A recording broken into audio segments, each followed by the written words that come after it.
দুপুর বন্ধুরা, চলে এসেছি প্রতিদিনের মতন দুপুরের খাবার নিয়ে।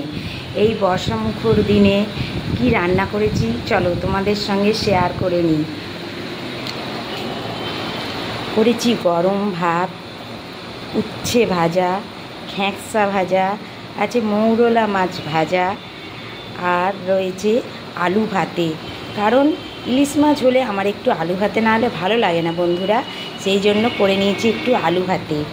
আর রয়েছে মাছের ডিমের বড়া দিয়ে আলু দিয়ে কষা কষা করেছি। আর করেছি ইলিশ মাছের, কাঁচা ইলিশ মাছের ভাপা বলো বা তেল ঝাল বলো, যা বলো করেছি। আর রয়েছে মিষ্টি পাকা আম। এই রান্না করেছি আজকে বর্ষামুখর দিনে। তোমরা কে কী রান্না করেছো আমার সঙ্গে কমেন্ট করো, আর আমার রান্না কেমন হয়েছে আমাকে কমেন্ট করে জানিও। টাটা।